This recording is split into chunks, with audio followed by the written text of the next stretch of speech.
ሴቶች በፍጹም ማጣት የማይፈልጉት ወንድሜ የወደድካት ሴት መልሳ እንድትወድህና ያንተ እንድትሆን ብዙ አትልፋ፣ አትለማመጥ። ምክንያቱም ሴት ልጅ በፍቅርህ እንድትወድቅ የሚያደርጋት ያንተ ልመና ሳይሆን ማንነትህ ነው። ዛሬ የትኛውም ሴት ማጣት የማትፈልገው ወንድ የሚያደርጉን 5 የኛን የሴቶች ወሳኝ ሚስጥሮች እነግርሃለሁ። አሁን እነዚህን ነገሮች ከሰጣት፣ በተለይ ደግሞ 5ኛ ላይ ያስቀመጥኩልህን ከሰጣት የትም ብትሄድ ተመልሳ አንተ ጋር ትመጣለች። እስከ መጨረሻው ተከታተሉኝ። ሰላም ውድ የናፊዳር ቲዩብ ቤተሰቦቼ እንደምን አላችሁልኝ? እኔ በጣም ደህና ነኝ። ዛሬም ቀደም ሲል በሰማችሁት ቆንጆ በሆነ አዲስ ቪዲዮ ተመልሼ መጥቻለሁ። አዲስ ከሆናችሁ እንኳን ደህና መጣችሁ። እኔ ናፊዳር ነኝ። በዚህ የዩቲዩብ ቻናል የእኛን የሴቶች ሚስጥር ትሰማላችሁ። ስኬታማ ጤናማ የሆነ የፍቅር ግንኙነት እንዲኖረን አብረን እንሰራለን። ቶሎ ሰብስክራይብ አድርጉ እና ደግሞ 92,000 ቤተሰብ ደርሰናል። በጣም ደስ ብሎኛል። ሁላችሁንም በጣም አመሰግናለሁ። ለምታሳዩኝ ፍቅር፣ ለምትሰጡኝ ሰፖርት በጣም አመሰግናለሁ። በዚህ አጋጣሚ በተለያዩ ውጭ ሀገራት የምትገኙ ቤተሰቦቼ ሜምበር በመሆን ሰፖርት ማድረግ ትችላላችሁ ናፊዳር ቲዩብን። አሁን ቀጥታ ወደ ቪዲዮአችን እንለፍ። መግቢያ ላይ እንደነገርኳችሁ ነው ሴት ልጅን ስለለመንካት አይደለም ፍቅር ጥያቄህን የምትቀበለው ወይም ደግሞ የምትወድህ ማንነትህ ነው እንድትወድህ የሚያደርጋት ነገር ማለት ነው። ባለህ በገነባኸው በሰራኸው ማንነትህ ነው የምትወደደውና የምትከበረው። ስለዚህ ቀጥሎ የምትሰጣት ነገርም ከዛ ጋር የተያያዙ ነገሮች ናቸው። ማንነትን የሚያሳዩት እንድትወድህ፣ አንተን ማጣት እንዳትፈልግ፣ ላይክ እንዴት ነው ማጣት እንድትፈራ፣ ይሄን ልጅማ በፍጹም ማጣት የለብኝም ብላ ወደ አንተ አትራክት እንድትደረግ እንድትሳብ የሚያደርጋት ማንነት ፐርሰናሊቲ ነው ማለት ነው። ሶ የመጀመሪያው ሴት ልጅ እንድትወድህ ልትሰጣት የሚገባው ነገር ምንድነው? አላማህን ነው። አሁን አላማህን መስጠት አለብህ የግድ ማለት ነው። አላማን መስጠት ሲባል ምን ማለት መሰላችሁ? የምትኖርለትን፣ የምታደርገው፣ የምታከናውነው እንዴት ነው ህይወት በዛ ዙሪያ የሆነው ነገር ይኖራል አይደለ? እንደ ወንድ ልጅ የመጀመሪያው ነገር አላማችሁን፣ ህልማችሁን በዚህ ምድር ላይ ስትኖሩ ማድረግ የምትፈልጉትን ማግኘት ነው አይደለ?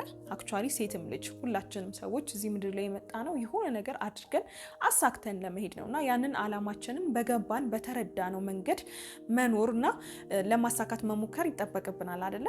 ያ አላማክ ነው ካንተ ጋር እንድትጓዝ፣ ካንተ ጋር እንድትሄድ፣ ካንተ ጋር እንድትቀጥል የሚያደርጋት። በነገራችን ላይ አሁን ሴቶች፣ ብዙ ሴቶች በዙሪያችሁ ያሉ ሴቶችን ብትጠይቁ ይሄ ነገሩ ነው ብለው በትክክል እንደዚህ ተንትነው ላይናገሩ ይችላሉ። ግን ደግሞ አላማ ያለው ወንድ ማለት በትክክል አትራክት የሚያደርግ ወንድ ነው። አላማህ ነው ማረከኝ ብላ በግልጽ እንደዚህ ልትነግርህ አትችልም። ግን ምክንያቱም እሷ ራሱ በዛ ደረጃ ላታውቀው ትችላለች። በነገራችን ላይ እዚህ ላይ የምነግራችሁ ነገሮች በሙሉ በጥናት የተረጋገጡ ነገሮች ናቸው። በጣም ብዙ ሰዎች ላይ የተሰሩ ጥናቶች የሚያሳዩቸው ናቸው። እና እኛም ሴቶች አሁን ሳናውቀው የምንሳብባቸው፣ የምንማረክባቸው፣ የኛ እንዲሆኑ የምንፈልጋቸው ወንዶች እነዚህን ነገሮች የሚሰጡ ወንዶች ናቸው። እና ቀለል አድርጋችሁ እንዳታዩት። አላማ ያለህ ወንድ ስትሆን ትታያለህ። የምታደርገው ነገር አለ፣ የምታከናውነው ነገር አለ እና ያ ነገር ነው ወደ አንተ የሚስባት ማለት ነው። ሶ አላማ ሲኖርህ እሷም ወደ አንተ መምጣቷ የማይቀር ነገር ነው። አላማህን ማሳየት፣ ለአላማ ስትለፋ፣ ለአላማ ስትሮጥ ማየት በራሱ እንድትሳብ ያደርጋታል ወደ አንተ። ይሄ ልጅ ምን አይነት ልጅ ነው፣ በቃ ማጣት የለብኝም፣ ሊያመልጠኝ አይገባም እንድትል ታደርጋታለህ። አላማ ስንል ይለያያል፣ የሰው አላማ ይለያያል አይደለ? ሁላችንም የራሳችን የምናደርገው ነገር፣ የምንፈልገው ነገር አለና ያንን አላማህን ግን ማሳየት፣ ማስረዳት፣ በምታወሩበት ሰዓት ላይም ያንን በደንብ አድርገህ ማግዘፍ፣ ማድረግ የምትፈልገውን ነገር በደንብ አድርገህ በትልቁ ማሳየት፣ ፒክቸሩን ነገ የአላማ ሲሳካ ከጎንህ የምትሆነዋ ሴት እሷ መሆን እንድትፈልግ ያደርጋታል። የዚህን ያህል አቅም አለው። ሁለተኛ መደመጥን ስጣት። አሁን ይሄ በጣም ትልቅ ፓወርፉል የሆነ ነገር ነው መደመጥ ማለት ነው። መደመጥን መስጠት ማለት ደግሞ እንዴት መሰላችሁ? አሁን ሴት ልጅ መታ ታወራሃለች፣ ችግሯን ትነግርሃለች፣ የጨነቃትንም ነገር ትነግርሃለች፣ እንዲሁ የተሰማትንም ነገር ትነግርሃለች። እነዚህን ሁሉ ነገሮች በምትነግር ሰዓት ላይ በደንብ አድርገህ ስታዳምጣት ምን ይሰማታል መሰለ? እንዳንተ የሚረዳኝ ሰው የለም ብላ እንድትደመድም ታደርጋታለህ። አስባችሁታል? ይሄን ስሜት መፍጠር መቻል ምን ያህል ከባድ እንደሆነ። ግን ደግሞ በማዳመጥ ብቻ ይቻላል። እንዳንተ የሚረዳኝ ሰው የለም፣ ስለሰማሃት ስላዳመጥካት እኮ ነው እንዲምትልክ። እና ይሄ ትልቅ ነገር ነው። ሴት ልጅ በፍቅርህ እንድትወድቅ የሚያደርግም ወሳኝ ነገር ነው። የእውነት ነው የምላችሁ። ይሄ የመደመጥን ቫልዩ እንዴት አድርጌ ባስረዳችሁ እንደሚሻል ሁሉ አላውቅም። የእውነት በጣም ትልቅ ስለሆነ፣ በጣም ዋጋው እንዲህ ነው ተብሎ ማይተመን ስለሆነ ማለት ነው። ምክንያቱም አሁን ብዙ ሰዎችን ሄዱ እንደዚህ በተለያየ ነገር ጭንቀት ውስጥ ያሉ የከፋቸው የደበራቸው ዲፕሬሽን ውስጥ ያሉ ሰዎች በራሱ ምንድነው የሚባለው መሰላችሁ? አንዱ ነገር ሄዳችሁ ጭንቀታችሁን ለምታምኑት ለምትፈልጉት ሰው ንገሩ። ለባለሙያም ሊሆን ይችላል። ለባለሙያም ሄደው መጀመሪያ የሚያደርጉት ነገር መናገር ነው። እስኪ ተናገሩ ነው የሚባሉት፣ ተንፍሱ ነው የሚባሉት፣ ሳይኮሎጂካል ኤር ውሰዱ ነው የሚባሉት። በቃ የተሰማህን ነገር መተንፈስ ማለት ነው። እና እንደዚህ የምንተነፍስበት በቃ እያንዳንዱ ስሜታችንን የምንገልጽለት ሰው መኖር ለእኛ ለሴቶች ትልቅ ትርጉም አለው። በጣም ትልቅ ትርጉም ማለት ነው። የምናወራው ነገር የሚረባ ይሆናል፣ የማይረባ ይሆናል። የከፋን ነገር ትንሽ ይሆናል፣ ትልቅ ይሆናል። አሁን ደስ ብሎ ነበር፣ አሁን ከፍቶን ይሆናል። የስሜት መለወጥ ሊኖር ይችላል። ግን የምንናገራቸውን ነገሮች ሳታቃልል ማዳመጥ መቻል ማለት እንድትወድ እንድታፈቅርህ እንዳንተ የሚረዳኝ ሌላ ሰው በፍጹም አላገኝም ብላ አንተን ማጣት እንድትፈራ የሚያደርጋት ነገር ነው። መደመጥን ስጣት። ሶስተኛ መረጋጋትን ስጣት። በዚህ እንግዲህ ሁካታ፣ ረብሻ፣ ብዙ የሚያስጮሁ ነገሮች በበዙበት ዓለም በበዙበት ሰዓት ላይ መረጋጋትን የሚሰጥን ሰው የመሰለ ሰላም የምናገኝበት እፎይታ የምናገኝበት ጥሩ እንዲሰማን የሚያደርግ ቦታ የለም። ሴት ልጅ እንዳልኩት ኢሞሽናል የምንሆንባቸው ጊዜያቶች ሊበዙ ይችላሉ። አንተም ደግሞ በራስ በላይፍ የሚያበሳጭ የሚያናድድ ነገር ሊኖር ይችላል። ግን ያም ሆነ ይህ ማቹርድ እንደሆነ ወንድ መረጋጋትን ካንተ ትጠብቃለች፣ ካንተ ትፈልጋለች። ይሄም ወደ አንተ እንድትሳብ ወደ አንተ እንድትመጣ ካንተ ጋር መሆን የሚመች ካንተ ጋር መሆን ሰላም ያለው ነገር እንደሆነ እንድታስብና አንተን ማጣት እንዳትፈልግ ይሄ ልጅ በፍጹም ሊያመልጠኝ አይገባም እንድትል ያደርጋታል። ይሄ መረጋጋትክ ለነገሮች ቶሎ ሪያክት አለማድረግ ማለት ነው አይደል? መረጋጋት ማለት በቃ የሆነ ነገር ሆነ ብሎ ወዲያውኑ ምላሽ ለመስጠት አለመጣደፍ ማለት ነው። ተረጋግቶ በሰከነ ሁኔታ ምላሽ መስጠት ለነገሮች። በነገራችን ላይ ይሄ ስሜት የምንሆንባቸው ቅስፈቶች በጣም በጥቂት ሰከንዶች ውስጥ መቆጣጠር እንችላለን። ላይክ እስከ 90 ሰከንድ ምናምን ዝም ብለን ተረጋግተን የገጠሙንን የሚያናድዱ የሚያበሳጩ ነገሮች ምንም ነገር ላለማድረግ ትንፋሻችንን ያዝ አድርገን ብናልፋቸው ከዛ በኋላ የምንወስነው ውሳኔ የተረጋጋና ማቹርድ የሆነ የበሰለ ነው የሚሆነው። እና ጥናቶች እንደሚያሳዩት ከሆነ መስከን ማለት እንግዲህ ይችን ሰከንድ ታግሶ ማለፍ ማለት ነው።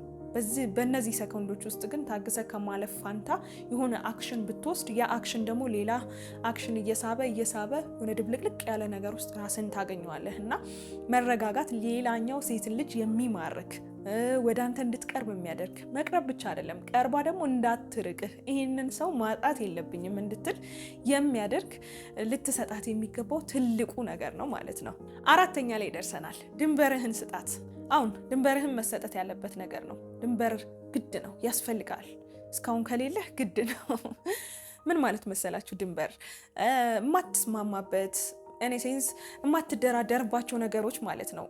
እንዲሆኑ የማትፈልጋቸው ነገሮች በእነዚህ ጉዳይ ላይ ያለኝ አቋም ይሄ ነው ብለህ የምታስቀምጣቸው ነገሮች። ለምሳሌ ሰዎች የሚያናግሩ መንገድ ሊሆን ይችላል፣ የሚጠሩ መንገድ አለ አይደለ? ለአንተ ያለ ይሄ የማይመቹ የሚመስሉ ነገሮች ከሰዎች ጋር ስታወራባቸው የማይመቹ የሚመስሉ ነገሮች ግን ያንተን ሰላም ያንተን ደህንነት የሚያስጠብቁልህ ነገሮች ድንበር እንላቸዋለን። የፍቅር ግንኙነት ላይም ድንበር ግድ ነው። ከማንም ጋር ባለን ግንኙነት ድንበር ያስፈልጋል።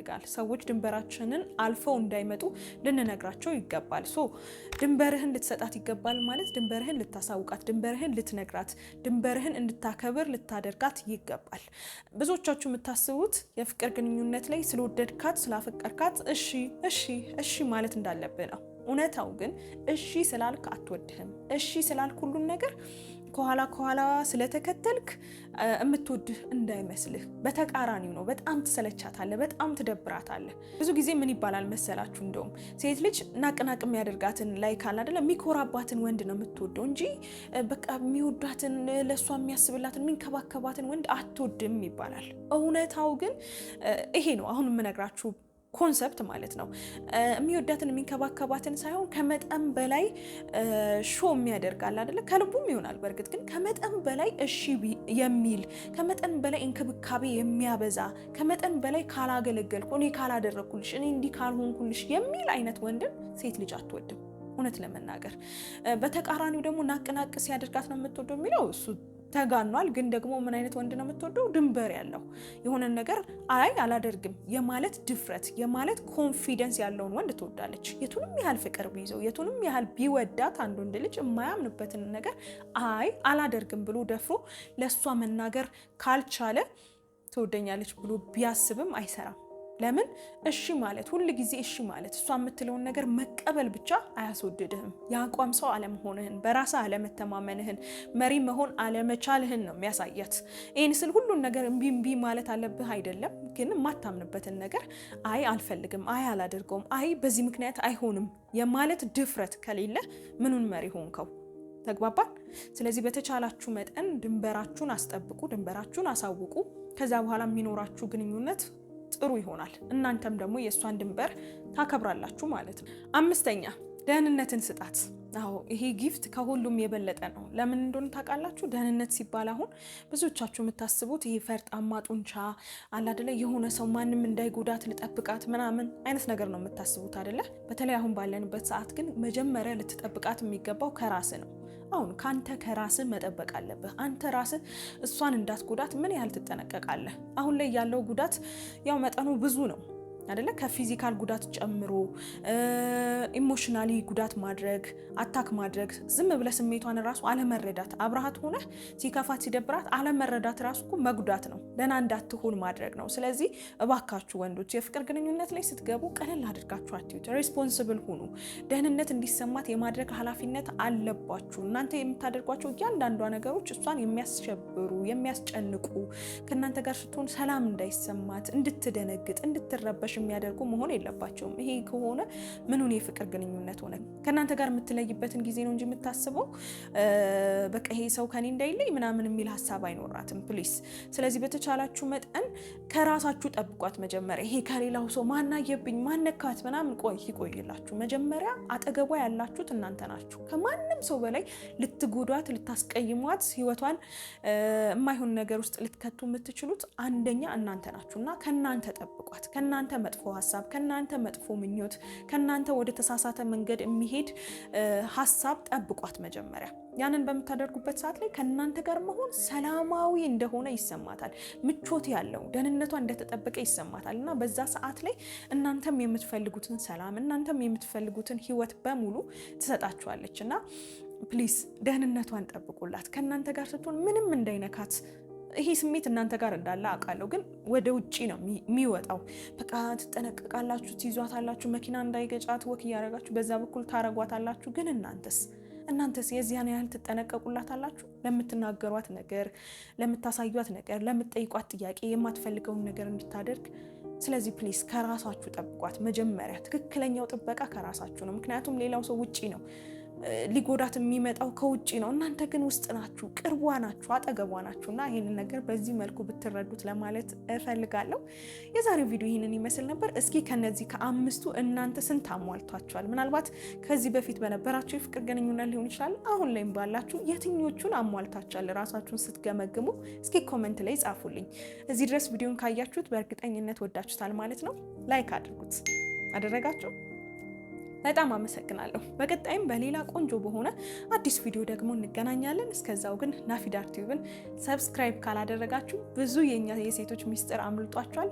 ግን ምንም ችግር የለውም፣ አሁኑኑ ሰብስክራይብ አድርጉ። ብዙ ሚስጥሮችን ትሰማላችሁ። በቅርቡ ደግሞ 100,000 ሰብስክራይበር እንገባለን። ስለዚህ የዚህ ታላቅ ጉዞ አካል ሁኑ። በጣም አመሰግናለሁ። ሁላችሁንም ወዳችኋለሁ።